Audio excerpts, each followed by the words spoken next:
Saan nga ba magandang ilagay ang ating ipon para mas lumaki pa ito? Pagdating kasi sa ating ipon, marami sa ating mga Pilipino na hinahayaan na lang sa bangko ang ating pera. Pero sobrang baba naman ang interest rate at sobrang baba ng return. Actually, nawawalan pa nga ng value ang ating pera kapag nasa bangko lang dahil sa inflation. Kaya naisipan namin gumawa ng video para bigyan kayo ng ideya kung ano-ano ba ang mga best investment opportunities sa Pilipinas para palaguin ang iyong ipon. Make sure na tapusin mo ang video na ito para makapagsimula ka ng mag-invest at para maiwasan ng masayang ang iyong pera sa mga investment scams at sa mga Ponzi schemes. Certificate of Deposits o CDs kung ikaw yung tao na ang gusto lang ay low risk, secure at simpleng investment. Ito yung investment na marirecommend ko sa iyo. Ang Certificate of Deposit ay isang uri ng investment na ini-offer ng mga bangko at ito ay nagbibigay ng mas mataas na interest rate kumpara sa iyong regular savings account. So basically, Certificate of Deposits is somewhat similar sa ating mga savings account. Paano ba natin gagawin itong Certificate of Deposits?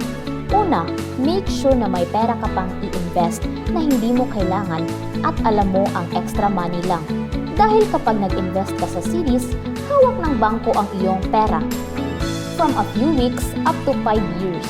Kapag winidraw mo kasi ang iyong pera bago ang maturity date, maaari kang mabigyan ng penalty fee. Pangalawa, i-deposit ang iyong extra cash sa bangko as time deposits at hayaan mo na ang bangkong gamitin ang iyong pera.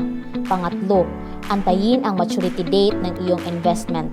Pang-apat, ibabalik ng bangko ang iyong pera plus ang interest na iyong napagkasunduan. Kung ang iyong regular savings account ay nagbibigay sa iyo ng average 1% per year, ang Certificate of Deposits ay mayroong average na 4% return. Tip lang, negotiable po ang interest rate ng CDs. Kaya make sure to do your research at magtanong-tanong sa mga bangko para sure ka na sulit ang pag-invest sa CDs. Isa pang advantage ng investment na ito ay safe ang inyong investment at pera o Federal Deposit Insurance Corporation. Kung sakaling malugi ang bangko kung saan ka nag-invest, kayang ibalik ang pera mo up to 500,000 pesos. Ang kailangan nating pakatandaan ay kung bakit tayo nag-i-invest in the first place. Sabi nga ni Marvin Fausto, set your goals, align your investment and strategy to your goals, and stick to your strategy. In short, always keep your goals in mind. Kapag pipili ka ng best investment para sa iyo, and the best time to start is always today.